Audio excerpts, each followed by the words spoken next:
maintenant, une longue cimée pour nous manger. Tipa tipa, nous continuons, nous pouvons avancer.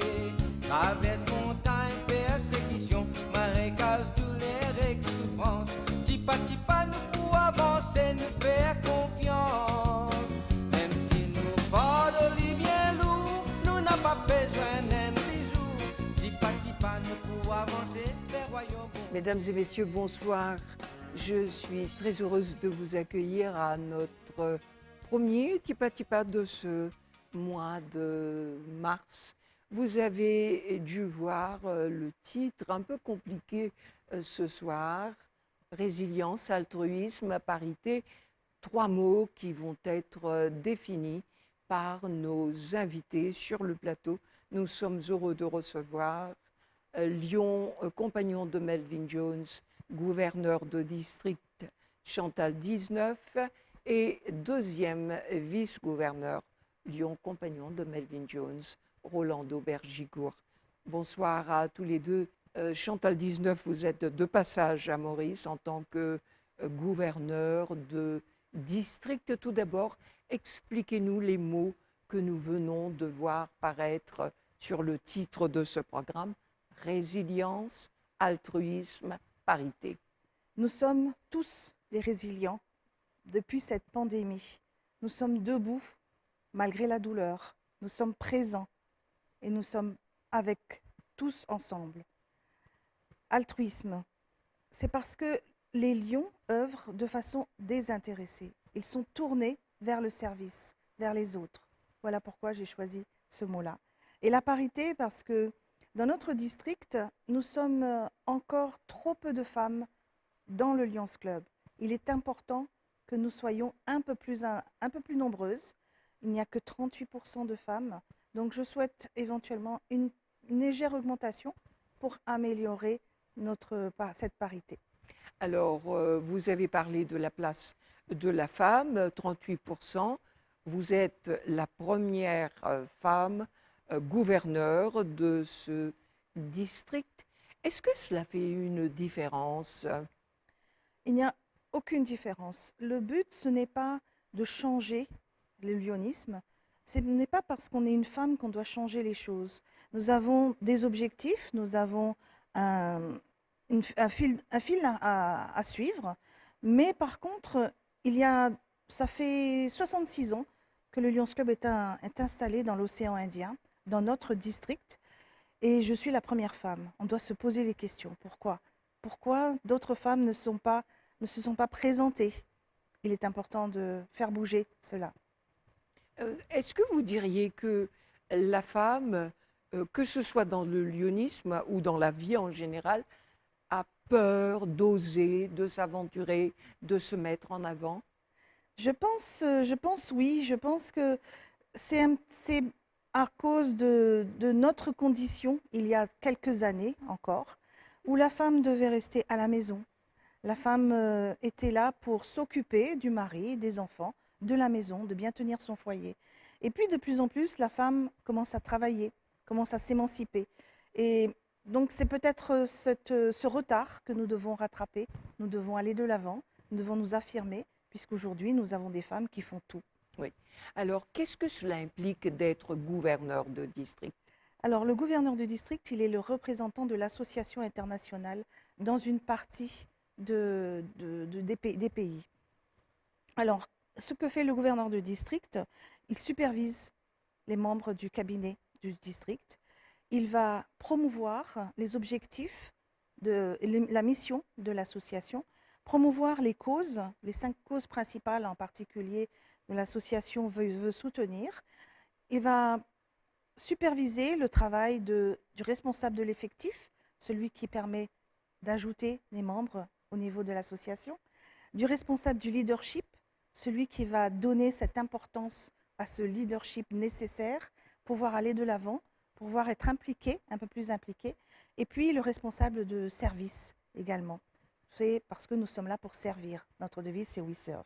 Et bien évidemment, il y a également le responsable qui s'occupe de promouvoir la fondation. Donc, nous sommes là pour promouvoir cette fondation du Lions Club International. Comment est-ce qu'on prépare dans les conditions actuelles la visite d'un gouverneur? Puisque l'année dernière, je ne pense pas que le gouverneur ait pu visiter les clubs de Maurice. Oui, on est très, très heureux de pouvoir recevoir la gouverneure Chantal après une si longue absence de présence de gouverneur à Maurice. Alors, comment on l'a préparé? Disons que on en parle depuis octobre de l'année dernière et ça a été assez compliqué. On s'est dit, mais comment est-ce que le gouverneur pourra être présent à Maurice à côté de nous? Et ça a été des longs débats, beaucoup plus en vidéoconférence, etc. Et en janvier, il y a eu une solution, c'est que bon, elle pouvait passer par la France pour rentrer à Maurice. Et là, on était heureux. Et depuis, on a mis en place notre comité d'organisation, dont je fais partie. Aussi, il y a le président de région. On a un président de région dans l'île et 2 présidents de zone. On s'est mis à la tâche et bien vite, on a préparé un programme avec les visites dans les clubs. Et aussi, bon, il y a eu d'autres visites aussi, c'est-à-dire visites de courtoisie à la présidence, etc. Et tout ça, ça a été mis en place.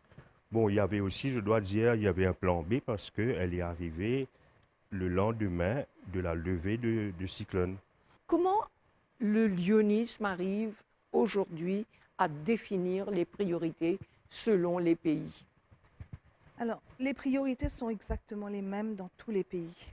Nous avons la problématique du diabète qui existe partout. Donc, les lions, pour eux, c'est plutôt la sensibilisation. Nous devons sensibiliser les populations à essayer de vivre avec un diabète, comment bien vivre avec le diabète, mais surtout de prévenir. C'est là où il faut intervenir. Cette prévention est nécessaire. De la même façon, comme dans tous les pays, on n'échappe pas aux enfants qui sont atteints du cancer.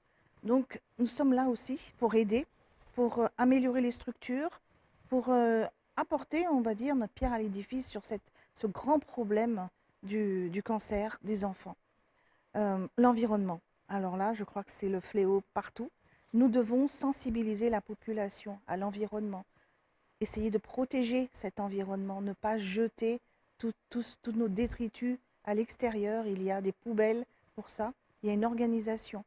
Donc nous devons sensibiliser et protéger cet environnement. Donc voilà, la vue aussi. On dit les lions sont les chevaliers des aveugles. Nous avons eu Hélène Keller qui nous a lancé un défi et ce défi, nous le faisons journellement. On va dire, nous faisons des dépistages de la vue, toujours. Et puis, nous apportons également des lunettes à moindre coût. Des récupérations d'autres pays, de très belles lunettes. Et nous pouvons donner des lunettes pratiquement gratuitement, ou même parfois totalement gratuitement, à des personnes qui en ont besoin. Aujourd'hui, on parle de ce monde après Covid. Il y a eu le monde d'avant et le monde actuel. Est-ce que les lions vont changer leur façon de servir? Est-ce qu'ils auront d'autres priorités? Comment ça va se passer aujourd'hui? Nous avons l'avantage, nous, de former partie du Lions Club international. Et c'est ça un peu notre force parce que, à partir d'une association mondiale, on est beaucoup plus apte à venir vers la population, vers les citoyens, apporter notre aide comparativement à essayer de le résoudre individuellement. Je prends l'exemple de l'abri de nuit. En temps de pandémie, ils ne pouvaient pas sortir, les tontons comme on appelle, ne pouvaient pas sortir. Et nous qui aidons les associations, il y a 2-3 associations pour lui qui occupent et surtout à Saint-Jean.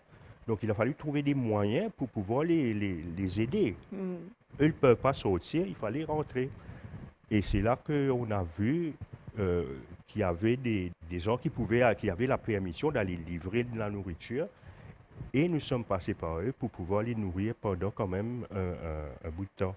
Je dois dire aussi que notre façon de servir est différente, étant donné qu'on ne peut pas nous faire des activités de levée de fonds comme on le faisait auparavant. Donc on s'adapte avec la situation. Nous avons parlé des besoins de services des lions à Maurice. Qu'en est-il de Madagascar? Quels sont vos axes de service à Madagascar? Alors, Madagascar a beaucoup plus de besoins, puisque nous n'avons malheureusement pas la chance d'être soutenus. Donc, nous œuvrons la lutte contre la faim dans le sud. Nous faisons des distributions alimentaires dans le sud. Nous pensons faire des projets eau, construction de puits, pour qu'ils puissent avoir de l'eau en permanence. Là, c'est vrai qu'en période de pluie, aujourd'hui, tout va bien. Les récoltes vont pouvoir démarrer. Mais malheureusement, il s'est passé beaucoup trop de mois sans récolte. Donc la famine a sévi. Donc voilà un des premiers axes. Nous avons la vue aussi. Nous faisons les opérations de cataracte. Beaucoup d'opérations de cataracte presque gratuitement. Distribution de lunettes gratuites également pour des populations indigentes qui ont le plaisir de voir alors qu'ils étaient dans l'ombre. Et le diabète également. Beaucoup de dépistage de diabète. Beaucoup d'informations sur comment vivre avec le diabète. Là, c'est aussi important. L'environnement, toujours, actuellement. Donc, on commence les plantations. On replante, on reboise, nécessaire. On appelle l'île rouge, la déforestation, malheureusement. C'est un fléau à Madagascar où on a tendance à utiliser toujours et encore le charbon. Donc, bien évidemment, ça veut dire déforestation et également la culture sur brûlis. Donc, on brûle pour pouvoir avoir de l'herbe derrière et ça sert de pâturage aux zébus. Donc, tous ces problèmes, c'est une éducation à faire. Malheureusement, c'est encore très, très loin. Ce n'est pas la priorité. Et dommage, parce que nous devons changer un petit peu cet état d'esprit. Vous parlez de changement. Dimanche dernier, nous avons parlé de dialogue au cours de ce programme, du dialogue social, du dialogue avec soi, avec les autres. Quel est le dialogue entre les différents clubs et les différents pays? Est-ce qu'il y a des liens, des relations? Oui, il y a beaucoup de relations, il y a beaucoup d'entraide. Et là, pour ça, je remercie les Lions de Maurice, aident beaucoup Madagascar. Les Lions de la Réunion également aident beaucoup Madagascar. Entre autres, quand il y a les cyclones, il y a eu une réponse immédiate avec des fonds qui sont arrivés de part et d'autre de Maurice pour Madagascar. Cette entraide fait chaud au cœur. Nous avons besoin de cette aide permanente, malheureusement, parce que nous avons des catastrophes qui arrivent. Comme on dit, l'île est grande, donc forcément, une partie de l'île est touchée par un cyclone. Et le cyclone entre dans des parties souvent avec des maisons qui sont construites en paille, donc qui disparaissent totalement à cause des vents et de la pluie très forte. Il faut reconstruire derrière, il faut donner à manger, il faut héberger. Beaucoup trop de choses, beaucoup trop à faire. Mais nous avons beaucoup d'aide. Cette entraide est permanente. Ouais. Merci. Et à Maurice, comment ça se passe entre les clubs? Bon, c'est vrai qu'à Maurice aussi, il y a eu pas mal de dégâts. Et les Lions de Maurice se mobilisent aussi pour continuer le travail qu'on fait sur le terrain. Et dans la continuité et ensemble avec tous les amis du district. Suite aux dégâts causés à Madagascar, il y a eu un élan de solidarité et déjà on a mis un compte en banque, c'est-à-dire qu'on a ouvert un compte en banque pour les donateurs qui veulent aider Madagascar. Si tu me permets, Marie-Josée, je vais te donner le numéro parce que c'est encore ouvert. C'est le compte de la MCB 000 01 17 13 844. Une fois qu'on verse l'argent, peu importe la somme, sur ce compte, qui va aller pour les sinistrés des cyclones de Madagascar, à qui est remis cet argent?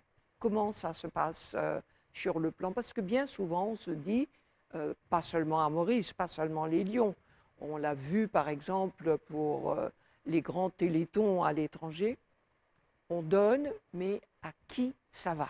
Est-ce que vous pourriez nous dire comment? Par quel truchement?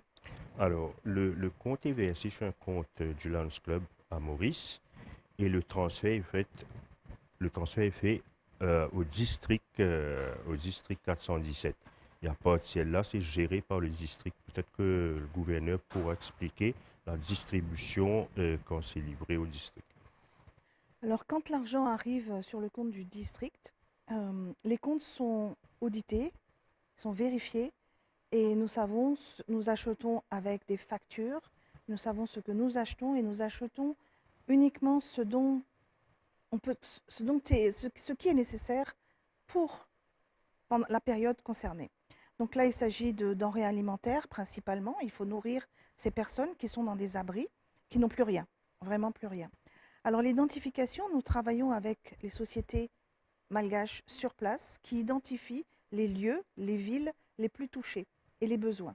À ce moment-là, il y a des relais avec les Lions Club près de ces villas ou dans ces villes. C'est très difficile, les routes étant coupées. Nous ne pouvons pas de Tananarive aller jusque dans les provinces. Mais par contre, il y a des relais, des lions qui sont sur place et eux prennent en main la distribution, bien évidemment, donc des bénévoles qui travaillent avec les lions et qui viennent nous aider également. Il y a eu la journée internationale des personnes âgées. Il y a eu également la journée mondiale des personnes âgées. Nous avons vu des lions venir sur ce plateau répondre à un besoin, la formation du personnel encadrant des maisons de retraite. On a fait cette formation qu'on a mis, comme on l'avait expliqué, nous l'avons mise sur une clé et aujourd'hui, officiellement, gouverneur, je vais vous demander de lancer officiellement cette clé qui sera remise à 75 maisons de retraite et nous allons, pour terminer ce programme, offrir des extraits de ces formations.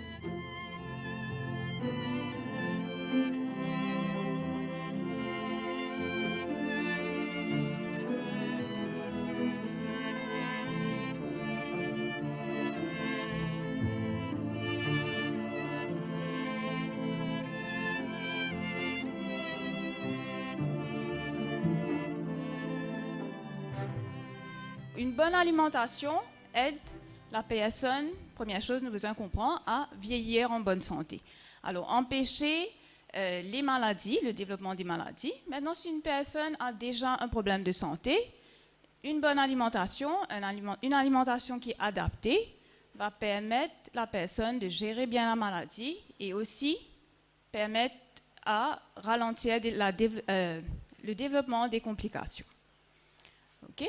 Alors aussi, nous avons besoin de comprendre que avec l'âge, okay, avec le vieillissement, la vieillesse, il y a des changements qui se passent dans le corps de la personne. Okay? Alors des changements physiologiques qui se passent, qui affectent la nourriture, qui affectent ce qu'on peut manger. Okay? Alors surtout la mauvaise cause, principalement du système digestif. Alors, la personne qui est âgée, la façon que ce système digestif travaille est différente d'une personne qui est plus jeune, qui est plus active, en meilleure santé. Là, il y a beaucoup de changements dans les corps. Donc, côté l'appétit, il y a un traitement que la personne peut faire. Ne pas oublier, il y a des médicaments. On est à Maurice. Alors, quand nous cause Maurice, c'est les maladies non transmissibles qui peuvent faire un grand ravage. Comme on connaît le diabète, hypertension, maladie cardiaque et tout ça, on va voir dans la présentation. Alors, c'est à cause de ça qu'on va planifier les repas. Alors, besoin d'une touche vraiment assez spécifique. Mais ce qui est important, que quand n'importe quel repas, pour n'importe quel groupe d'âge, on est en train de préparer, besoin de l'aspect que la personne peut enjoy ce qu'il peut manger. Que la santé mentale des personnes âgées, vous allez voir, est beaucoup plus importante que la santé physique. Vous allez comprendre un petit moment parce que c'est comme ça. Le cerveau, avec le temps, comme tous les organes, ils peuvent dégénérer. Et parfois, ça dégénère plus vite qu'on en croit parce qu'on ne voit pas le cerveau. Il est à l'intérieur, les maladies dans le cerveau. Bon, une personne se coupe la main ou se fracture un bras, on le voit et on va faire un pansement et tout. Mais les problèmes de maladie mentale, c'est petit à petit. Ça progresse, ça dégénère, et quand vraiment les symptômes sont très sévères, là que tout le monde est alarmé. Et surtout, si la personne a une maladie mentale, qu'elle est tranquille, elle est déprimée, elle est retirée sur elle-même. On me dit, ben, elle est coquée, elle dort, elle est tranquille. C'est les réflexes qu'on me donne quand je vais visiter les personnes dans les homes. Et au lieu, mais c'est le moment qu'elle fait un bruit, elle crie un peu fort, elle est un petit peu en colère. Ah là là, là, elle a un problème psychiatrique, appelez le psychiatre ou allez la faire interner. Vous voyez? Donc, c'est notre attitude, nous. Alors là, moi, je dis nous tous, parce que moi aussi, je suis un carer. Je m'occupe de maman, je m'occupe des carers. Vous savez, je suis la présidente d'Alzheimer à Belle-Rose, au couvent. Ma sœur est là, nous le faisons depuis plus de 15 ans. Et s'occuper des personnes âgées, qu'ils soient déments, Alzheimer ou seulement vieillir, c'est très important de savoir comment s'attendre à quoi. Alors, on va définir qu'est-ce que c'est qu'une personne âgée. Malheureusement, c'est souvent limité à l'âge.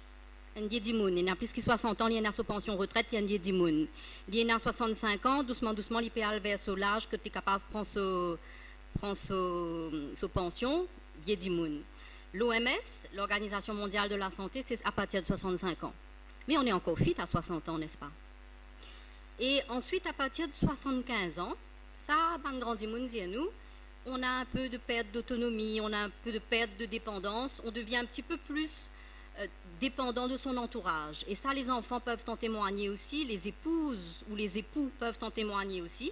Et puis, il y a un âge à partir duquel on va entrer dans une institution. Et là aussi, c'est souvent à partir de 80 ans où l'État diminue et où on n'est plus en capacité de, donc, entrer en institution. Et heureusement à Maurice, et encore plus à Rodrigue, l'année dernière on était à Rodrigue. À Rodrigue, on respecte encore beaucoup cette notion de vieillir à domicile. À Rodrigue, c'est tout simple, c'est parce qu'il n'y a pas d'autre option. Il n'y a pas de maison de retraite à Rodrigue. Par contre, ils ont des accueils de jour. Et à Maurice, on a de plus en plus de maisons de retraite. Quand vous avez fait vos invitations, vous avez vu le nombre de retraites que le ministère a mis en place ou que les institutions charitables ont mis en place. Et dans ces institutions, il faut du personnel donc formé parce qu'ils nous occupent une grande monde. C'est bizarre, nous. Dans les homes, bien souvent, des fois, nous avons urgence. Hein, nous avons urgence. Et nous avons beaucoup de requêtes avec ban home que le ban personnel, parfois, n'est pas bien formé ou pas assez knowledge qui peut faire dans le cas emergency, par exemple. Donc, nous pouvons essayer brièvement expliquer un petit peu les différentes urgences qui nous sont capables de gagner dans un home et dans un premier volet. Deuxième, nous pouvons expliquer un petit peu s'il y a un pansement pour faire, comment on fait pour faire un pansement. Et troisième, le fait que le food care est très important pour les patients diabétiques et âgés. Donc ça nous fait un petit volet pour terminer là-dessus. Donc quand on dit first aid, ça veut dire le premier soin. Le premier soin, si arrivé n'importe normalement, elderly carers, ils ont besoin d'une formation de first aid. Quand on dit first aid, par exemple, si un patient arrivé une choke, ouais, il peut manger sur la table, une choke. Un patient a une hypoglycémie, une tombée. Un patient a une maille, une tombée, une lacération. Donc là, je vous en connais comment je deal avec ces différentes situations-là.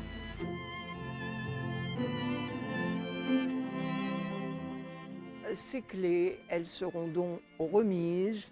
Nous remercions le gouvernement puisque le ministère de la Sécurité sociale et de l'intégration nationale a participé à ce programme. Tous les formateurs étaient des lions. Nous sommes heureux de remettre symboliquement pour Madagascar ces clés à notre gouverneur. Ce sera un cadeau, un échange avec les autres îles et nous allons donc remettre les clés aux maisons de retraite. Il y a aussi eu une autre demande, gouverneur, sur ce même plateau, puisque Tipa Tipa nous avançait. Il y a eu Reynolds Permal, qui est le directeur de l'association Lisier dans la main. Il est venu demander à ce que les Lions fassent une académie de braille. Est-ce qu'aujourd'hui, nous pouvons prendre un engagement? Je serais très heureuse que cette académie puisse voir le jour. Nous allons nous pencher sur le dossier puisqu'il faut faire un dossier de demande de financement. Ce dossier peut être soutenu par la Fondation. Nous ferons tout pour que ce dossier puisse être soutenu, que nous puissions trouver des partenaires pour pouvoir le réaliser, parce que nous ne pourrons pas le réaliser seuls, évidemment. Et ces partenariats, bien évidemment, je fais appel à tous ceux qui nous regardent éventuellement pour être avec nous, à nos côtés, pour ce centre extraordinaire, je vais dire. Ça serait une belle chose. Je vous remercie tous les deux d'être venus ce soir sur ce plateau. Donc, bon vent, bonne route, bonne continuation. Merci Marie-Josée. Et aujourd'hui, il y a eu cet appel pour Madagascar. Si vous pouvez contribuer, ce serait magnifique. Et puis, aujourd'hui, nous prenons l'engagement, Reynolds Spermal Litivindi, nous, qui tout seul n'est pas capable de faire l'académie de Braille pour tout ban aveugle. L'étudier aussi qui s'est poussé à vie pour Madagascar, pour peut-être les autres pays et surtout pour tous les enfants qui besoin apprendre. Alors donc, tipa, nous avancer, comment avec sa formation qui nous promet de fin donner, nous fin arriver à tipa faire quelque chose de concret. Merci à tous de votre attention et à dimanche prochain pour un autre tipa ensemble, nous avancer. Livrez-nous dans une longue cimée pour nous manger. Tipa, nous continuons, nous pouvons avancer. Traverse montagne, persécution, marécage, douleur et souffrance. Tipa, nous pouvons avancer, nous faire confiance. Même si nous portons bien lourd, nous n'avons pas besoin d'un bisou. Tipa, nous pouvons avancer vers royaume bon Dieu.